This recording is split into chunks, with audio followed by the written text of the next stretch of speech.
कार्तिक महात्म्य अध्याय पहिला. श्री गणेशाय नमः. एकदा नारद देवाधिदेव भगवंतांच्या दर्शनाकरिता स्वर्गलोकाहून द्वारकेस गेले. नंतर भक्तीने कृष्णाची पूजा करून कृष्णाला एक परिजातकाचे फूल देते झाले.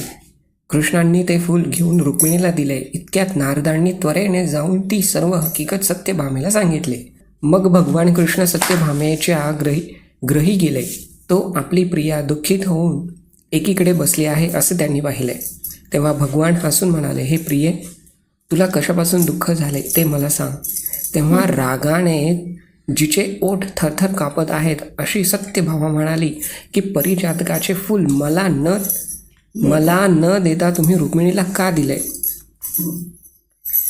तेव्हा वासुदेव बोलले की तू ही माझी आवडती आहेस, तुलाही मी परिजातकाचे पुष्प देईन. नंतर परिजात वृक्ष आणण्याकरिता सत्यभामे सह वर्तमान गरुडावर आरोहण करून स्वर्गलोकास जाऊन इंद्रास जिंकून तेथील परिजात वृक्ष उपटून घेऊन द्वारकेस आले आणि सत्यभामेला म्हणाले, हे परिजात वृक्ष तू घे, तूच मला फार प्रिय आहेस. पुढे एकदा सत्यभामा मुनिश्रेष्ठ नारदाला म्हणाली की हे नारदा, जेणेकरून श्रीकृष्णाचा व माझा केव्हाही वियोग होणार नाही असा उपाय मला सांग. तेव्हा नारद सत्यभामेला म्हणाले, जे दान करावे त्याचाच उपभोग मिळतो. याकरिता कृष्णच दान दे, म्हणजेच तुझा व त्याचा वियोग कधीच होणार नाही. बरे आहे असे म्हणून सत्यभामेने नारदाला कृष्णदान दिला. नंतर कृष्णास घेऊन निघाले. तेव्हा सत्यभामा नारदास म्हणाली की तू याच लोकी मला कृष्णाचा वियोग केलास, मग परलोकी त्यांची प्राप्ती कशी होईल. तेव्हा नारद हसून म्हणाले, जर तराजूमध्ये श्रीकृष्णास तोलून त्यांचे भारंभार द्रव्य सोने मला देशील तर मी ह्याला परत देतो. तेव्हा सत्यभामेने घरातील सर्व जिन्नस दागिने वगैरे वजनात घातले तरी वजन पुरे होईना. तेव्हा सत्यभामेने श्रीकृष्णाच्या आज्ञेने एक तुलसीपत्र आणून तराजूत टाकले व त्या तुलसीपत्राचे बरोबर भक्तवत्सल कृष्णाचे वजन झाले व तेवढे तुलसीपत्रच नारदांनी घेतले व भगवंतांची स्तुती करून नारद स्वर्गलोकास गेले. नारद कृष्णास विचारून गेल्यानंतर आनंदाने जिचे नेत्र प्रफुल्लित झाले आहेत अशी सत्यभामा कृष्णाला म्हणाली, मी धन्य आहे, कृतकृत्य आहे, माझे जन्म सफल आहे व माझे जन्मदाते आई वडीलही धन्य आहेत, ज्यांनी मला त्रैलोक्यात देववती अशी उत्पन्न केली. कारण तुम्हाला तुमच्या 16,000 स्त्रियांमध्ये मीच प्रिय आहे.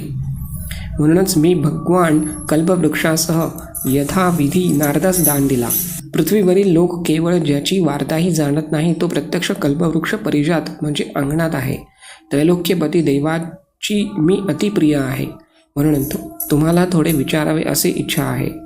जर तुम्ही माझे प्रियकर असाल तर विस्ताराने सांगा, म्हणजे मी ऐकून पुन्हा आपले हित करेन, म्हणजे त्या योगाने कल्पपर्यंत तुमचा व माझा वियोग होणार नाही. सूत म्हणाले, असे प्रियेचे वाक्य ऐकून कृष्ण हसले व तिचा हात धरून कल्पवृक्षाखाली आले व सेवक लोकांना दूर केले. प्रियेच्या अतिप्रीतीने संतुष्ट होऊन रोमांचित असे भगवान कृष्ण हसत सत्यभामेस हाक मारून म्हणाले, हे प्रिये, 16,000 स्त्रियांमध्ये तूच एक मला प्राणांप्रमाणे अतिप्रिय आहेस. तुझ्याकरिता इंद्राशी व सर्व देवांशी मी विरोध केला. तू पूर्वी कोणती इच्छा केलीस ती चमत्कारिक गोष्ट ऐक. सूत म्हणतात, श्रीकृष्ण सत्यभामेची इच्छा पूर्ण करण्याकरिता गरुडावर बसून जेव्हा इंद्र लोकास गेले व इंद्रापाशी कल्पवृक्ष मागितला, तो इंद्र देत नाही म्हणाला. तेव्हा गरुड रागावून त्याकरिता युद्ध करू लागला. गरुडाने गोलोकी गायी बरोबरही युद्ध केले. त्यावेळी त्याच्या चोचीने तुडून गायींचे कान व शेपूट व रक्त भूमीवर पडले. त्या तिहींपासून 3 वस्तू झाल्या. कानापासून तमाखू, शेपटांपासून गोमी व रक्तापासून मेंदी. मोक्ष इच्छेणाऱ्याने या 3 वस्तू दूर कराव्या, सेवन करू नयेत. गायींनी रागाने गरुडा शिंगाने प्रहार केला तेव्हा गरुडाची 3 पिसे पृथ्वीवर पडली. एकापासून नीलकंठ भारद्वाज, दुसऱ्यापासून मोर व तिसऱ्यापासून चक्रवाक उत्पन्न झाले.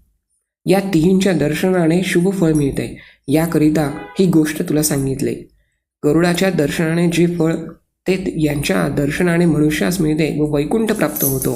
हे प्रिय, जे देता येत नाही, करिता येत नाही किंवा सांगता येत नाही ते सर्व तुझं करिता मी करीतो.